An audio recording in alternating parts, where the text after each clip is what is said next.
Hello, mercenaries, and welcome to Griftlands. Griftlands is the new up-and-coming deck-building roguelike that everyone's talking about, and people have been telling me, Keejchen, you should play this new game called Griftlands. So here we are. I had to buy it. Yes, I had to buy it, and I have no regrets. This game is awesome. I've played a little bit of a test run. I've tried to record one and it failed. But here we are. We'll go again, and I've reset my progress so we haven't gotten any XP or anything. And since it shows us a little bit of intro at the start, and so here we go. I'm just gonna dive in. We are playing as Sol-Ik Derek, the bounty hunter, an up-and-comer looking to make her mark on the world. She is hunting Cassio. Sol escapes a life of servitude to claim the ultimate bounty and get her revenge. We start with being able to see our negotiation deck, consisting of 10 cards? Yes. And a battle deck. 2 separate decks that we use for different situations. One for talking, one for smacking people. Then we have card sets, outfits, mutators, and prestige, none of which I know what do because they're all locked at the start. So let's just dive in. There's a little bit of story here at the start, and I'm just gonna shut up. You're a bounty hunter. You escaped a life of indentured labor by hunting criminals and debt dodgers. The work has earned you your freedom, if not any friends. Now you're back home, for the first time in 10 years. But freedom comes with its own dangers, and making a living in Havaria won't be easy. Here, the gangs are feral, the law enforcement are corrupt, and the people are treated like chattel, indebted to merciless criminals. Criminals like Cassio, the ruthless debt broker who sold you to the Derricks in the first place. But now, Cassio's grip has weakened, and there's a bounty on her head too rich to ignore. You'll die before you go into debt again, and so will she, if you have your say. Your first stop is a dive called the Dog, where an old friend will help you get your revenge, provided you can prove yourself. The Dog. At first sniff, the Dog smells like a stale hops and dried blood. And we can hover over some things to get more information. So the Dog is a homey but modest bar owned by Fish. I'm just gonna call her Fish, it's easier. Well, look what the tide dredged up. Fish, by the holy brine, I'd tear up if I weren't dead inside. It's damn good to see you looking well. You have a plan to get on your feet? I do, that bounty on Cassio. Cassio is Spark Baron's freelancer. How do we... Forget it. You might have grown up strong, but you ain't that strong. But that's not going to stop you from trying, is it? If you want a chance at surviving this, you better make yourself some friends, fast. I can help you with that. I knew I could count on you, Fish. She hauls out a flimsy old box sodden with some stain or another, and invites you to look inside. Fish is the Jake's bartender. Have a look and lost and found. Something's bound to be in your size. Ask about Havaria, Fish, Cassio. Let's just dive into it. Get word from Fish. Have a look in the lost and found. Something's bound to be in your size. Maybe we can get something there. I got people in my pocket who owe me a favor. Topo, Braille, and Koki. A smuggler, a cult of Hesh zealot, and a civilian bartender. They're easy to find. Tell them I sent you, and they can settle their tabs by giving you work. Get that done, and I'll get you a plate of popped Oshno eyes on the house. Oshno. Oshno is a domesticated snail used for food, transport, and entertainment. All-purpose kind of snail. Bless your warty hide, Fish. I'll hold you to that. Alright. Leave. Let me come back in here. She said something about a lost and found thing. Go to your room. I'll just pop into my room. Fine.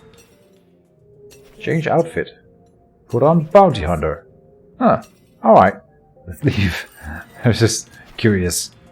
Road charges extra for service with a smile, but it doesn't seem to worth the investment. Come to distract me from my drink? Best have a good reason. Done. Alright. Nothing much there.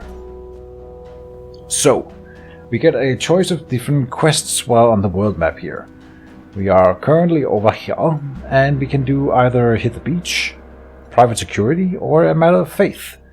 They are different from last test run I did, so apparently this entire thing is randomized, which doesn't surprise me all that much, to be fair. This one says, Braille needs your help returning Finivin to the Hessian flock, one way or another. This is a battle and negotiation. Interesting. We get to restore health or resolve, which we don't need at the start, so let's not do this one. Private security is all about battle. Koki has heard that bandits are coming to rob his store and is looking for help defending his property. We get bonus money, which is nice, yes. And hit the beach. Here we get to what? It's a battle. Tropo wants you to clear some pieces from a desolate beach so that the Jakes can use it for smuggling. We get to upgrade a negotiation or battle card. And that's worth a lot of money, I think, to upgrade a card directly.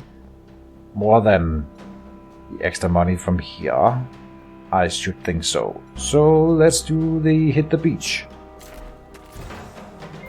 Oh, but there's a random encounter on the way to the random quest. You come across the remains of an unfortunate traveler. Whatever attacked him took the flesh but left the wealth. Something interesting pokes out from under the corpse. Of course, whatever did this might still be around. So again, this is not what happened the last time. I thought maybe the first thing would be a scripted event, but here I'm happy to be proven wrong. So we can either, I suppose, take the chance and gather up the loot or leave before anything sees you. But of course, I'm gonna loot. We gained 120 skills, which is the currency. We've got a resolve here, which is for negotiations, like hit points for negotiations. You don't die when you run out, but you lose the negotiation. And health, if you run out of health, you die. It's day 1, by the way. Welcome to Havaria. Current progress, 0%. Over here we have feedback, which is for sending feedback for the game as a whole. View negotiations deck, which we've already seen those. We can see our crafts, where we have 6 slots for different upgrades. Relationships, where we can see people who like me, people who dislike me, people who hate me, people who are dead, and people who love me. Die because of you. Okay, damn. You gather up what you can find. You'll have to study it a little more closely when it's safe. You leave in a hurry, not wanting to push your luck. Okay. I'm sure it could have gone awry, but it didn't. I'm still gonna go for hit the beach. And here we are. So, these are also random people. Leisha. Proprietor. It's unclear whether Leisha's easygoing attitude is a result of her temperament or the fumes radiating off her wares. Didn't think my day would involve a grifter dealing. What's a grifter, you ask? Well, a grifter is a name for any factionless settler, explorer, or opportunist who hails from the Havarian Griftlands. So, like me. Buy cards. And so I can buy stuff from her to add to either one of our decks, and she sells brain gills. Next card played this turn gains 3 extra XP. Oh, that's pretty cool. Alright. Anyway, we don't have a lot of... Oh, we do have a lot of money. What am I saying? Maybe we should buy one. This one is kind of interesting. Most of these things they destroy after a certain amount of uses. But not this one. Brain gills. You know, this is like an economy thing. When you play cards, they gain XP. And then you can level them up when they have enough XP. This allows us to level our decks faster, but it doesn't even take an action, and it doesn't take a card, because when we draw this one, you draw another card. So there's no downside. Which is always nice. Except I think there might be a hand limit, but I don't know what that hand limit is yet. There's also a patron here. It's easy to recognize the rodent-like cunning in Sex's eyes. It's a key survival trait in the Griftlands. Keep on the good side of the Admiralty, and your livelihood will benefit all the more for it. The Admiralty is the Deltrian Admiralty, The Deltrian military force occupying Murder Bay, which I'm assuming is the town that we are in.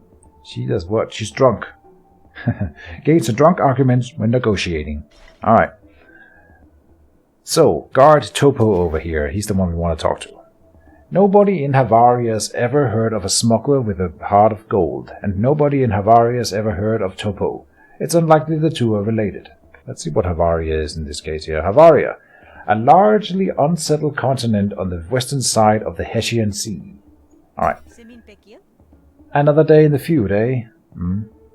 Opportunity hit the beach. I hear you've got work for me. I'm here to help with that. Huh. You certainly look like you can handle it. There's a beach nearby, kinda ugly, with a sludge smell you can't find nowhere else. Us Jakes use it for, well, stuff that ain't none of your concern. Jakes is what? A collection of free laborers who work the docks and roads controlling terrace. Only it's been overrun with beasts. Is that a euphemism? What? No, I mean actual beasts. We picked that place cause no one else wanted it, only it turns out it's just right for those monsters. Clear them out and we'll consider the job done. Sure. Alright, accept. And we get a card, we usually get a card at the start of a mission, which is also kind of cool in itself. So we can either, they are all battle cards, indeed. And this one, draw 3 counters and gain 2 counters. Draw 3 cards, then gain 2 counter. And we can right-click cards to see what they do. Let me go through here. This one costs 1 action. We usually have 3 actions per turn. You draw 5 cards at the start of a combat or negotiation and every round. Then the name of the card is readiness. Then it has dodge down here. And this is the XP line, also called the upgrade progress. When you have played this card 7 times, at the end of the fight then, or negotiation, whatever, then you get to upgrade it to one of the upgraded versions of that card. So you can see that here. So you can see what it upgrades into later, and you get a choice between the two, which is really cool. Then it draws 3 cards, which gives us more options, but also gains us 2 counter. And then the counter is explained down here. Deal 1 damage back to the enemy when hit. Remove all counter at the beginning of your turn. And so most things that stack like this one gains 2 counter, and so it will probably deal 2 damage back to the enemy when hit if you have 2 counter, and you can stack that higher, I'm sure. So this is really cool. This is one of them. Then we can get the Silent Steel, which is ambush and expend. It's 0 action cost and deals 5 damage. So it's an attack card. Ambush, automatically placed in your hand at the start of a battle. Okay, and then you remove it for the rest of this battle after you've used it. But it's like dealing 5 damage for free at the start of every combat. That seems really, really good. You can also see like a rarity. So this is a common card. This is an uncommon card, attack card. Very cool. This is my favorite so far. Then we have Backstab.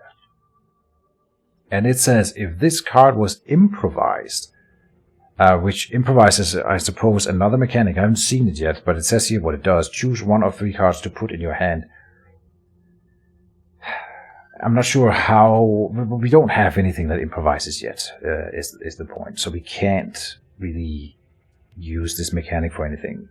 But assuming you get to improvise later, you want to have Backstab around, I suppose. Double its damage until the end of the turn. No, there's no down mind. We're getting the Silent Steel here. This sounds really amazing. 5 extra damage, sure. Thanks. Good luck out there. Alright. Open map. And then we go to the beach. No random encounters. It's a good day. The beach is easy to find, having exactly the unique pungency of Topo's description. Other than a couple of broken crates stamped with Deltrian seals, there's not much here as far as you can tell. Hello? Monsters? You want to come out and get stabbed? There's a snuffling from within one of the shattered crates, which almost distracts you from the creatures cresting the bluff above you. You grip your weapon, pointy and upward. This is a wild yode, and we can click it here. You can click most things to see what they are all about. You can hear the voice, but no. So this one has a boon and a bane. Social boon. You haven't seen this social boon yet, making this person love you in a run will unlock it, and so on and so forth. The same with the social bane, right? And Death Loot. Gain this card whenever you murder Wild Yod. Carapace. So this is a battle card that we would be able to get if we murder this one. People run away in battles, so it's not always guaranteed that you will murder them just because you fight them. So it's like an extra achievement for completing the kill. Applied 8 defense and destroy after 2 uses. That's a really good thing. Defend yourself. And there's 2 of them. Alright. Battle tutorial. No, I'll explain everything. Don't you worry. So, this is me. I'm being attacked.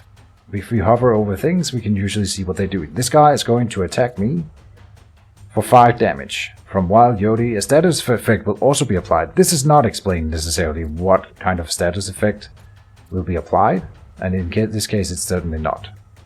So we're taking 5 damage here, then this Wild Yod over here is status effect will be applied by Wild Yod onto itself. Barring that, then there's also Panic. They have health, but they also have a Panic stat. You can choose to win a battle if all enemies panic. A fighter with Panic cannot act and reduces their Panic by 1 at the end of their turn. But that's news to me. A fighter with Panic cannot act and reduces their Panic by 1 at the end of their turn. Oh, I thought it would run away. Interesting.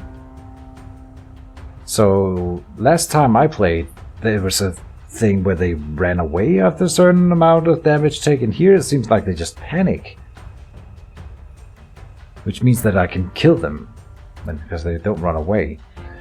We have no defense cards in hand at all, which means I take the 5 damage here to guarantee. Maybe I can do something with... Here we improvise a card, right? Which is kind of... Maybe I can kill this guy before he acts, though. 5, 5, 5, and 5 would be enough. We need to deal... He will panic after receiving 16 more damage, which we can technically do. We can also fight dirty. So if I right-click this one, it says improvise a card from a pool of special cards. It'll give me 3 different cards to choose from this list here. Right? And so here's defense. We are able to get defense in here. Impair will also lower the damage that we take, which is great. Lead, draw 2 cards. Enrage, gain 1 power. Scrapper. I can't right-click them here, so we can read what the effects do out here. But the fact of the matter is that I'm probably not doing this, because I just want to try to deal 16 damage to this guy this turn. If I do, he won't attack. Let's see if we can get that done. This one's free. You see down here that we have 3 actions and 6 cards in our draw pile. We can run away. Oh, not until turn 3, apparently. We have this card pile, and we can end turn here. This one costs 0 actions, of which we have 3, and these other ones cost 1 action. Let me do the thing. Yeah, so now we need to roll high. This one deals 2 to 5, 2 to 5, and 3. Let me just try to get one in. 4 gets us a good part of the way. We can get 3 for guarantee here. Let me do another 2 to 5. 3. Alright, so now we need to roll 4 on this step, or do fight dirty to maybe get defense or something. That's a good question then. Do we want to roll 2 to 5 means 2 or 3 and then 4 and 5. So 50-50, 50-50. Ah, we got it. So he panicked and ran away. You can choose to win a battle if all enemies panic. A fighter with panic cannot act and reduces their panic by 1 at the end of the turn. This is not accurate information. No worries. So he increased his power, which means he does more damage, and he's doing 2 attacks for a total of 9 damage. Yikes. We can defend for all of that, though. We have drawn out these feints here, which apply 4 defense, so I can use that on myself. 8 is enough to only take 1 damage. His power here should be going down, but it looks like it might not be. Power. Huh. I hope it doesn't keep getting that power. I probably need to attack here. To get some damage in. So we can either do... This one always gives us a choice between these two specific cards. One of them deals bonus damage if we have combo, but we don't have any combo.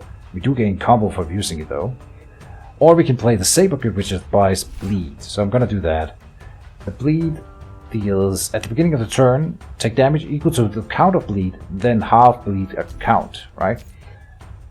So do that to him, dealing 2 damage and then 2 at the start of the turn, and then 1 more after that.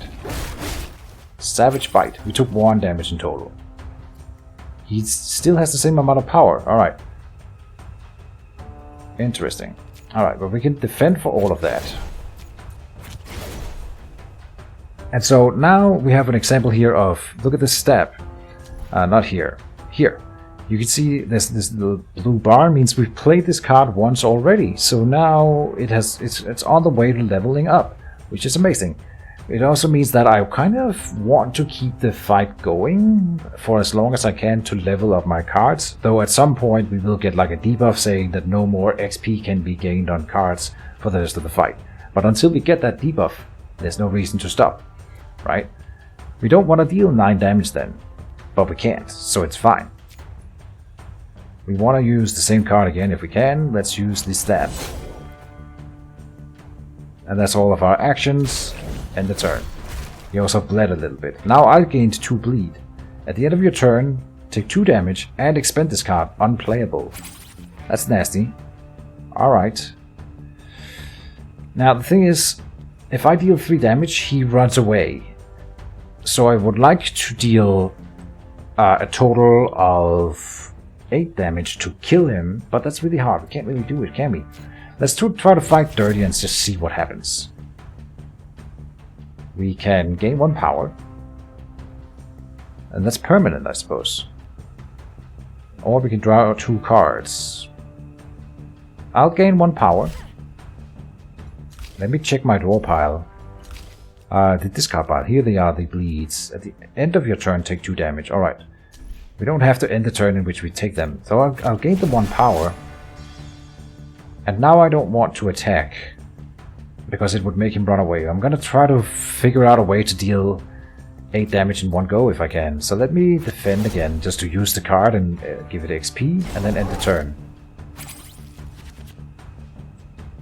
Yeah, I don't see how we are gonna deal 8 damage in one swing. I'm gonna use Soul's Daggers.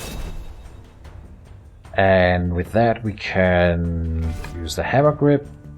This one deals a total of 4. We would have gotten 2 more if we had any combo, which we don't. This one can deal 6, but it's not quite enough. In 2 actions, I'm gonna play a Feint. And I suppose the other Feint to level the cards, and then do the Hammer Grip. What just happened?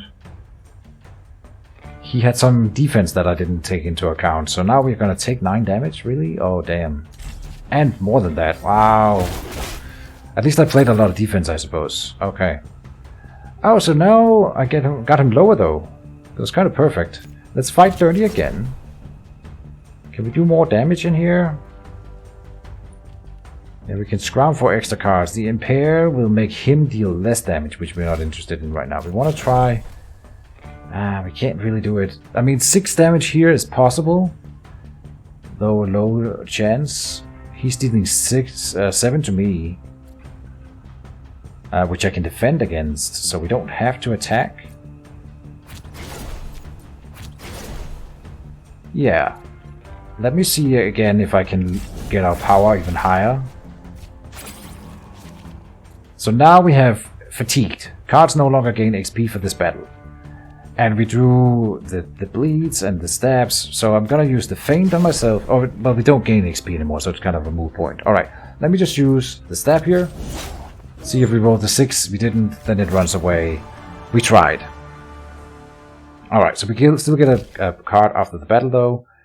We can get Backstab, which we can't improvise into, so if I don't understand this card completely.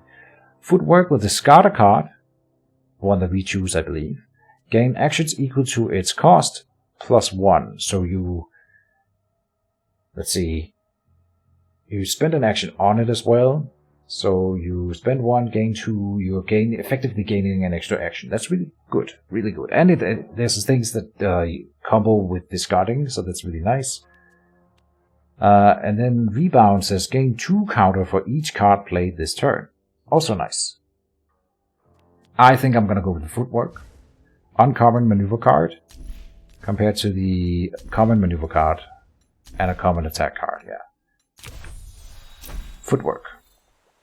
You made good work of the monsters. Tobo didn't say nothing about cleaning up the mess, though. Lee. So we took some damage because I miscalculated or missed an effect. That was unfortunate. It's all good, though. Let's go and hit the beach. Turn it in, I mean.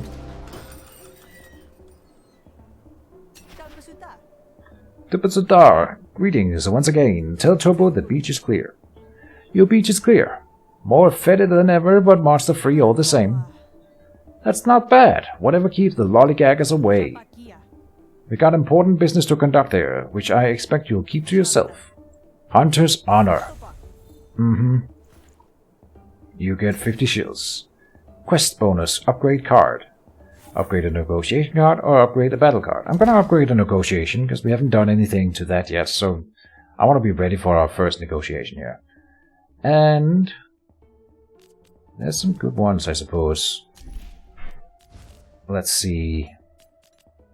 We can upgrade this one into... This one improvises into a card from a pool of cards, all of them down here. Then we get into an upgraded special card, or improvise plus a card. Improvise plus a card from a pool of special cards. What does that mean? I do not know. Or we can go with Sal's Instincts, which upgrades into... Upgrade progress, hostile instincts. Insert obtuse, mean, or inspiration. Obtuse, mean, or inspiration. So this makes it focus on either hostile or diplomatic instincts, which I haven't really figured out what the difference is between dealing hostile damage and diplomatic damage, though there are modifiers to both, of course.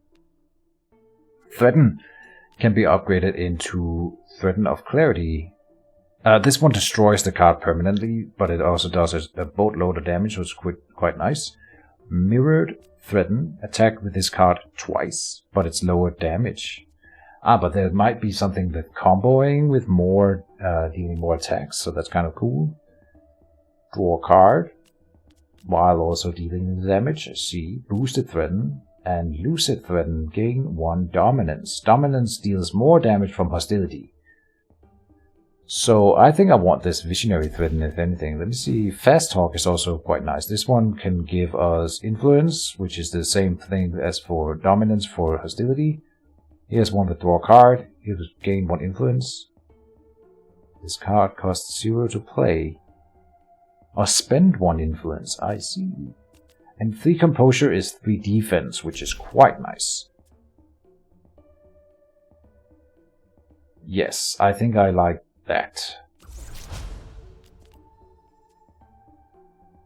Oh, we don't always get a choice between all the upgrade options. It gives us a choice between 2. I see. Well, I'm still learning. Let's get one that draws a card. That's really nice. So now we have made our first friend. Yeah, she likes us. So this is technically a friend. Now we can gift her money to then gain a boon. Social boon. First aid. Whenever you remove a debuff, heal 5 health. And this is just a boon that is a passive that works throughout the entire playthrough, as far as I understand. Since we don't have a way to remove debuffs yet, I'm not going to spend 150 on that, but it's an interesting thing. We can convince Tobo to eject a patron. Tobo is willing to eject a patron on your behalf. I'm not sure this would be sex over here. I'm not sure why I would do that. And we can buy cards from Pirate Alicia here. We can go to the map. And now, we're still on day 1. Okay, I thought maybe it would be day 2 now. But there's now new things to do in the world. We don't get to do the same quests that we had available before. It's going to be reshuffled into new things. And then there's these bonus events here. Like a healing string, limited time opportunity.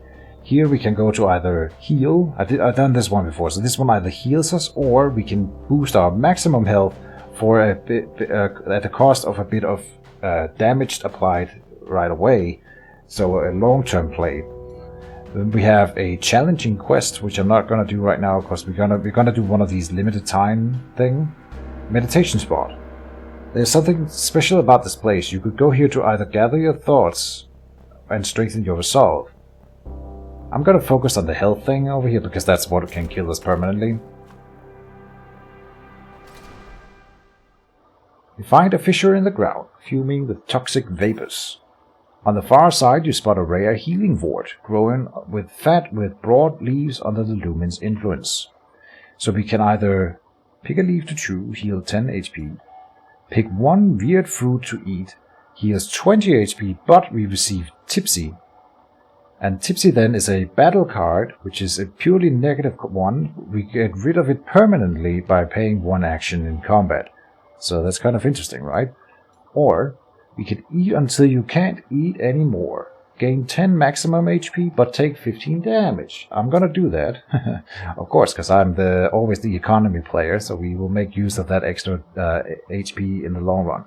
You pound back fruit after fruit, pausing only to devour a mouthful of leaves. Lost 15 HP. We gain maximum HP. That doesn't raise our current HP, so now we are pretty low, but we will make it work. You pass out, alien chemicals coursing through your system and alien thoughts coursing through your head. Maximum HP raised by 10. You wake up in a puddle of fruit juice and your own filth. Fun stuff. And then I think this is a good time to end the episode. So this is Griftlands, everyone. This is awesome. I love this game already, and I haven't even started playing it. So I am very excited to continue this playthrough, and I hope you guys are enjoying it. See you in the next one. Bye-bye.